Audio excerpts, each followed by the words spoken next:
Hello, greetings from Hoi An, my beloved city. Today we have Tu here with us. Tu is visiting me here in Hoi An and he's been here for a few days and that's why Hoi An has been raining so much. Tu is also a coach. Tu, do you want to say hello to our audience and see if anyone is from Hanoi or Quảng Nam? Yeah, hello you guys. Actually, this is the first time I met Kim, and yeah, I'm also a coach and we've been having a lot of experiences, conversation in the last few days, and yeah, I'm really looking forward to our conversation today. Yeah, I'm so happy to have Tu here to be discussing with us about imposter syndrome, as I've said in the earlier video. Today, we'd love to discuss the 3 questions about imposter syndrome. The first question is, what exactly is imposter syndrome? Maybe not like a concrete scientific definition of imposter syndrome, but how we think it is in real life based on our own experience. The second one is, how does it feel like to be experiencing imposter syndrome? Such as you may be checking with yourself and see if you might experience imposter syndrome at some point in your life, for example. And the third question we'd love to cover is, what are the myths? Yes. About imposter syndrome? What are the myths we tend to believe about imposter syndrome? So these are the 3 things that we're going to cover. I'd love to share with you just a little bit about my experience with imposter syndrome. So I've known about imposter syndrome just a few years now. I think we didn't grow up and This is a term called imposter syndrome. Yeah, we didn't. I'm not sure if we have this term in Vietnamese even. Yeah, I'm not sure how we call it in Vietnamese. And I didn't know growing up that when I was questioning myself whether I'm good enough for handling that important examination, for example, that I was experiencing imposter syndrome. Do you experience that growing up? Actually, I did not really experience it growing up because I think like in our educational system, there's just a lot of standards and you never really question because like you just do it. Yeah. But I started experiencing imposter syndromes when I think I went to university and there's a different life paths and options, and that's when you have really to question yourself and your capabilities. So that's when imposter syndrome started to arise in me. Did you know back then that you were experiencing imposter syndrome? Or you just think that you are not like confident in general? Yes, I think like at that time I didn't know the name of the term of that experience, but I did notice that there are certain feelings of insecurities and like feeling not enough and doubting. Yeah, definitely have the feelings. Yeah, I think imposter syndrome is basically saying that we're the imposter. It's the experience of feeling like a fraud, right? Yes. Imposter syndrome is basically that. It's not a scientific definition, but in my experience, it's the experience of feeling like we are not the person everyone is thinking we are.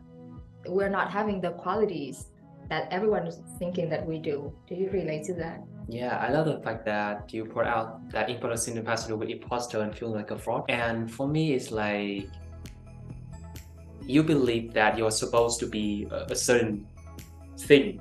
You are supposed to embody certain qualities in order to fit in order to get approval. But then deep down, you don't believe that you are that person. So that's why you have to be the imposter. You have to pretend. And that's why you always, on one hand, you have the pressure of, okay, how can I prove it to other people that I actually own the qualities, that I'm actually so good. But at the same time, you feel like, oh my God, I am just the worst person on earth. I feel so bad about myself. I so feel guilty because I've been lying to myself and I'm trying to hide something. Yeah, these are actually the behaviors of imposter syndrome, right? Like the phases of it. Or this is actually the second question that we're leaning into. How does it feel like to be experiencing imposter syndrome? As Tu said, it feels like so first thing is like we have to prove ourselves, right? We have to prove ourselves because we're always doubting whether we are that person, where we have that qualities, or whether we're that great or that good. And we feel like we always have to prove ourselves, and that make us feel like very anxious, I think, right? Because not only we don't believe in ourselves, but we are anxious that someone is going to find out that we're not that good.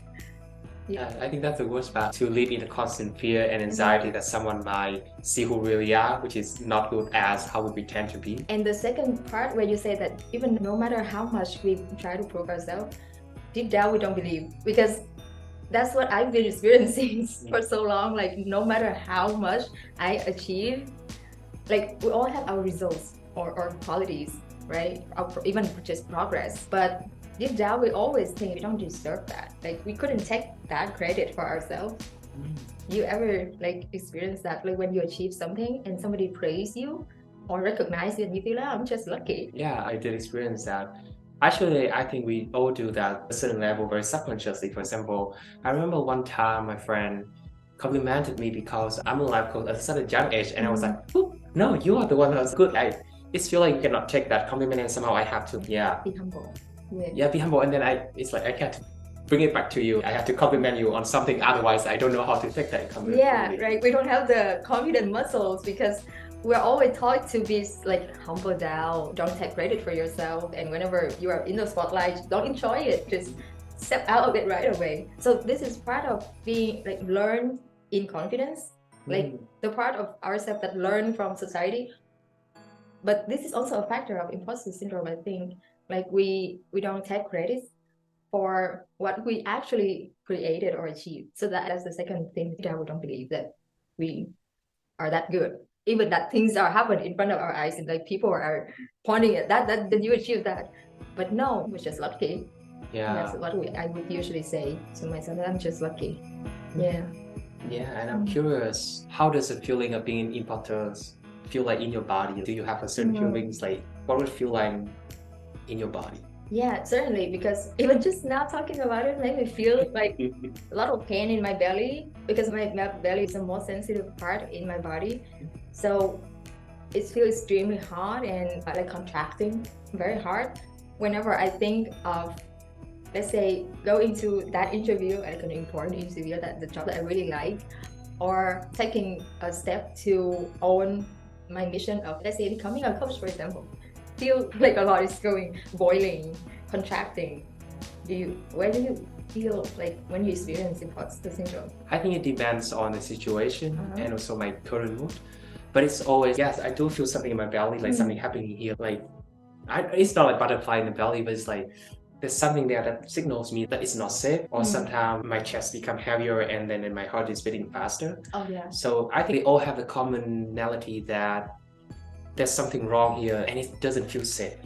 Yeah, it doesn't feel safe, or it doesn't feel like real to be like, because we're feeling like an imposter, right? So even if we're taking credit, it's feeling it's not real. Or even if we're having to prove ourselves, we feel like this is not the person that I actually am, because I'm proving just make me feel like, even when I have to prove myself, even in daily life, like when I have to prove myself that I'm sociable, I'm not that much of an introvert, even my shoulder feel very tense. Yeah. So that's the mild discomfort. The extreme discomfort is when my stomach starts to feel like contracting. Yeah. So that is an excellent point that Sue brought up, that imposter syndrome embody in certain area, right? Usually shoulder, chest, stomach, but people also feel in their throat, because like I experience when I speak to people, especially in interviews, and I feel extremely like imposter, then my voice starts to quiver. Yeah. Or you may have a different experience. Just let us know if you feel it like in your back even, or somewhere else. So I think with cover, do you think there's any more behavior of imposter syndrome that we haven't covered? No, I think like behaviors might differ between different situations and between different people, but I think the feeling is the same. Like, and when you talk about body sensation, it's always about like feeling contraction and like the tightness, and it's very like the opposite of like openness and expanding. Yeah, the opposite of openness and expansion, right? Yeah. Because you are holding up something, right? Because imposter syndrome for me is you are resisting the truth. For example, you are resisting to speak your truth. Why you feel like some stuckness in your throat. Yeah. You have to say something that you do not really believe. You have to say something that is not authentic to you. And because you believe that if I say the truth, I would not belong here. If I say the truth, I wouldn't be enough or wouldn't be admired or respected by other people. And that's why your body reaction is like... Yeah, that's so true. So many times I just want to say, leave me alone. I didn't say that. I can say it now. Leave me alone. Okay, yeah. So basically, as we spoke, imposter syndrome has like different behaviors, but I think in general, it makes us like shy away from being who we are, right? As you just say, from acting as the person we really are and trying to fit in or trying to prove ourselves, or it also make us like refuse to take the credit that we deserve. I think there's an interesting side of imposter syndrome that make people feel, because when they are in fear, they tend to get paralyzed. Then they just get procrastinated and they don't take action towards what is it that they need to do to achieve their goals. Yeah, so like procrastination, I think that's also an effect. Have you experienced that?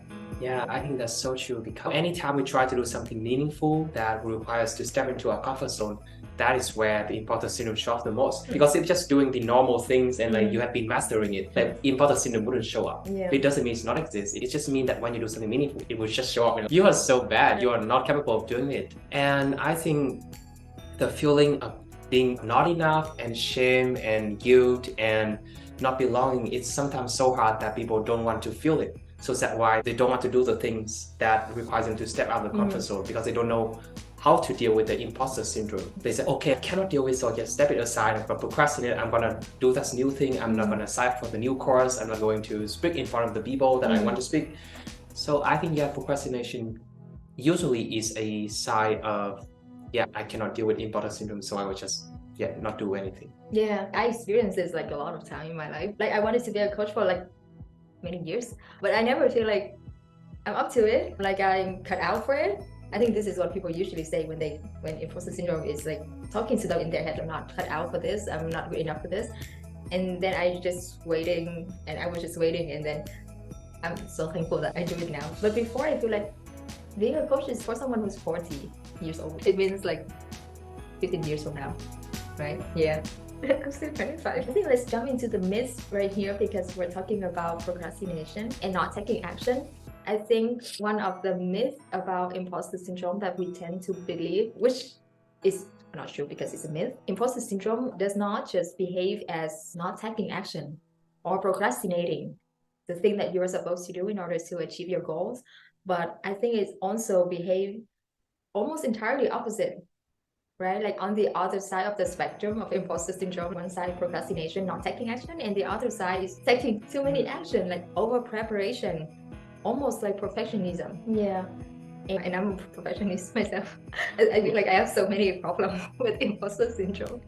I'm a perfectionist myself, and it's extremely intense when I experience imposter syndrome. Have you been through this, or you are so chill and you never feel? Yeah, I'm so glad that you brought up that imposter syndrome do not only show up as procrastination, but also sometimes like overtaking action. Yeah. And I think there's two spectrums of imposter syndrome. The one spectrum is, okay, I want to do anything because I don't want to feel this way. I don't want to feel that I'm not enough. That's why I'm not going to do anything that somehow will make me fail because I cannot deal with it. But at the other spectrum is like, I have to do everything. I have to over-prepare. I have to do many things. And sometimes even show up as subtly as explaining yourself. For example, someone asks you to, hey, let's go to a party. And you like, I don't want, and then you're always explaining, you're making excuses. No, I feel bad. And you always blame yourself because deep down, you do not think that it's okay for you to say no. Deep down, you don't think it's okay to just say no. And if I cannot come up with some excuses or like valid reasons, people would think that I am a terrible person. Yeah, valid reason. This is actually a very good like phrase, because I myself have been to like, I don't know, 50 interviews because I've changed my job so many times. And I feel like every time I go to an interview, I always have to explain why I changed my job so many times. I always have to come up with a valid reason for why my career looks like this, because I don't believe that is how career should look like. I believe that my career itself is an imposter, that no matter how much result I've achieved in my previous job, I still have to explain why I leave that job and why I'm looking for another job again. So I hope that many people can relate to this, because I've spoke to a few people who have so much stress in over preparing themselves to go to interview because they cannot come up with with a good story about themselves. Yeah. So I think as you said, overtaking actions, like stress preparation, I would say, it's not just like a necessary amount of preparation anymore, but it's stress preparation that make people feel even more anxious. Yeah, and it's actually never enough, right? No matter how many actions you take. Yeah, I think on the surface, procrastination and overtaking action seems like they're totally different things. But I think at the core of it is a sense of insecurity. The sense that I'm not enough, so that I either don't want to do something or I have to do everything. And sometimes it's given show up as like always think of the worst scenario, because if, oh my god, I'm not good enough, and then also on top of not being good enough, I'm also a cheater, I'm also a fraud. That's why I deserve the worst scenario. That's why we go over prepare, because they always think that, you know what, I only deserve the worst, so that I want to prepare for this, and let's just do that. And I think it's really funny when you can see that. That's exactly what I call a doomsday story, right? The worst scenario, I have this scenario always when I go to an interview that people would find out that I'm like a big job hopper and that I have a problem with every company I've ever worked for or something. That's a doomsday story, because when we have imposter syndrome, we tend to think that people would find out and that bad things would happen to us. So we always have the doomsday story, and it's not just out there, I tell you. It's like, I'm never gonna find a good job again, and then I'm gonna be broke. I'm gonna be like living in homeless. Then I cannot support my parents. My life is you would die alone in the street. Not afford something like that. So that's an entirely different side of the spectrum of imposter syndrome. And it's interesting because I think the second myth is also related to that, because some people, when they experience either side of the spectrum of this imposter syndrome, they tend to have an interesting reaction to, instead of understanding what they're experiencing, they tend to beat themselves up for experiencing these negative thoughts or negative emotions. I've seen people, when they experience procrastination, they tend to beat themselves up because they think that they are not disciplined. They're not disciplined, and therefore, like, a lot of people have told me that, oh, I think I need to be harder with myself. I need to be stricter with myself in order to achieve my goal. Have you, I'm not sure because you're such a big self-love person, but have you ever, like, even have a little slightest thought of being stricter with yourself? Yeah, I think everyone have this. I think it is the core message of our educational system. And be grown up, work harder, be disciplined, have the willpower. Willpower means everything. You can achieve anything as long as you work hard for it. And being tough with yourself, like, that's just the message that we have been bombarded like since our childhood, and everyone encouraged that. There's a lot of inspirational, motivational video and speakers talk about that. Yeah, and I think like it's really not true. Like, discipline and willpower are not everything. And sometimes just because you experience procrastination or do not make progress as you want, it doesn't mean that you are not hard enough on yourself. Doesn't mean that you are not strict enough on yourself. Sometimes it could even be the opposite. That because you're being too hard on yourself, that somehow is creating the resistance to you actually doing the things that are meaningful for you.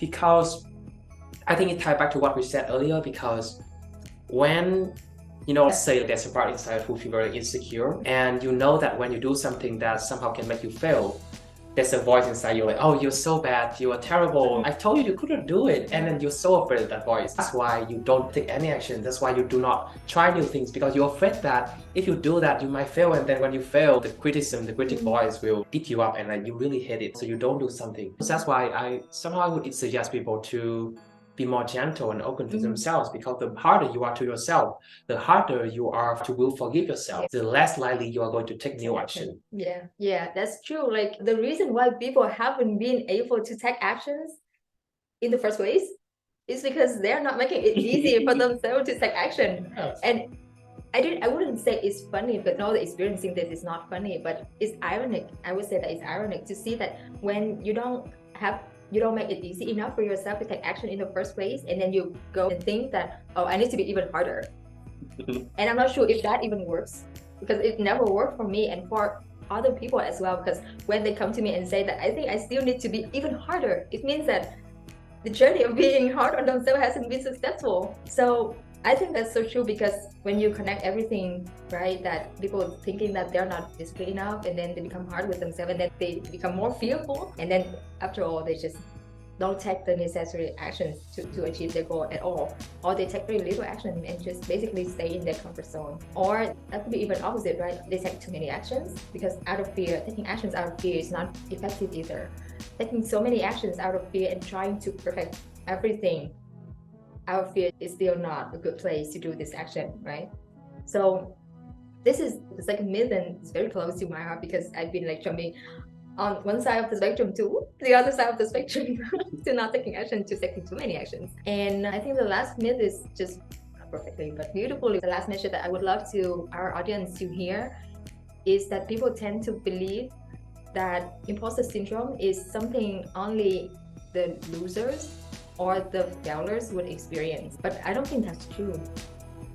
Not only because I think I'm not a loser, okay, but because I know for a fact that many high-achieving persons experience imposter syndrome. Even Mark Cuban, the millionaire, said that a lot of entrepreneurs during their journey as an entrepreneur thinking that they're just wannabes and not actual entrepreneurs. Even when they are already entrepreneurs, thinking that they're just wannabes and taking every action with a little fear. Yeah. And I know the actress Amy Adams, or even Emma Watson, even Michelle Obama, or Oprah. Yes. And I remember when I read the book Lean In, the former CEO of Facebook, Sheryl Sandberg said that she would always, like before, she tends to do everything and think that it's going to fail, like terribly. So very famous people from almost every area of life experience this. Have you met any person in your life that maybe you adore or admire that you know also experienced this? No, I don't think I haven't met anyone who hasn't experienced imposter syndrome. And to be honest now, if I meet someone who hasn't experienced imposter syndrome, I would be like skeptical about them. I'll be like, are they too confident? No, because the fact that I don't even really trust people who hasn't experienced imposter syndrome, because experiencing imposter syndrome means that you care about yourself and you care about the work that you do. Imagine like you never think, oh, I'm just too good. Whatever I do is perfect. I'm offering my gifts to people and they're so lucky to receive it. Imagine if someone had that level of audacity, you would be like, okay, no, I don't want to receive your gift. Yeah. So actually, I think everyone who is right on their mind would experience imposter syndrome. And yeah, it's a beautiful side that you are doing something outside of the comfort zone, and also you are being thoughtful enough to care about your work, about your ethic, about your progress, and enjoy the impact of your work. Yeah, and you're very right to say that when we experience imposter syndrome, it's because we're stepping out of our comfort zone. You said that this is in the beginning as well. So this is not a matter of being a loser or a failure, but this is what the people who are brave enough and care enough about their growth to step out of their comfort zone will be experiencing imposter syndrome. It's not an assessment of your qualities or competency, but it's just a sign telling you, okay, you are stepping out of your comfort zone. And the people that step out of the comfort zone tend to be high achievers or ambitious enough to do that at all. Because I remember J.K. Rowling said, if you live a life so cautiously and you never step out of the comfort zone, you may have never lived at all. So just for the fact that you are experiencing imposter syndrome, as Stu said, imposter syndrome say that you're not an imposter. It's a syndrome. Imposter syndrome itself say that you are not an imposter and you're not a fraud. And that means that there are qualities or competencies or potentials in you that are just waiting for you to believe or to discover or to just remember, because when you experience it, you just forget and ignore everything that qualify yourself. Yeah. So this is the last message that I really want the audience to hear, because I know so many people are experiencing this. And do you think this is something that we could like overcome once and for all? No, I don't think so. I think like as long as you keep doing things that are meaningful for you, you will experience imposter syndrome.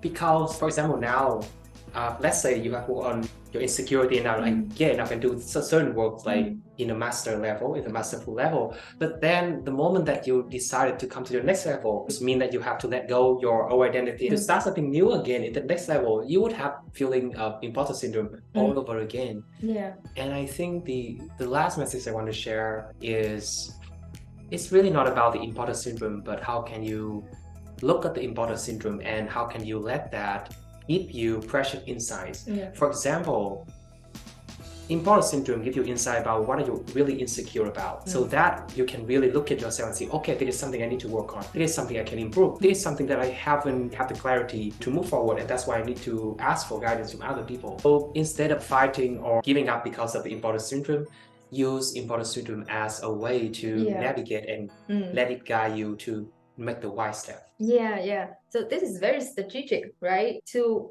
not let imposter syndrome just invade your mind and then take power over you, take control over whatever you have to do or you have to feel about yourself, but just take it as the data right? Just take it as an intelligence and maybe analyze it a little bit, maybe just acknowledge it and then understand where does it come from, or what does it say about maybe a part of your ability that you may have to improve, or maybe a part of yourself that you have to become compassionate with.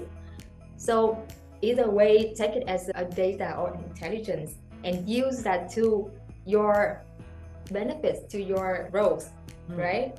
Yeah, that is a beautiful last message. I think that is a very good advice. That is a very good advice. But I think we came up with the fourth myth. The fourth myth, as Tu said, is that we cannot like get rid of imposter syndrome once and for all, because when we do something new and out of our comfort zone again, then we might experience imposter syndrome again, right? Because it happens every time we do something new in our comfort zone. So maybe we are safe in one area, but then in another area when we experience something new, then we face imposter syndrome again. So just use it as data and intelligence for you to grow even more and love yourself if you can. To say something. We're supposed to say something here, and you should say something very smart, just like you used to do. Oh, the only reason that I laughed so hard because I thought we already done the recording. Okay. Thank you so much for watching the first Compass Friday on imposter syndrome, and I hope that you have as much information, as much maybe even laughter as we do here. And I hope I see you in the next Compass Friday about how to deal with imposter syndrome in the time you need to overcome it. So have a good day, and I'll see you in the next video. Goodbye. Bye.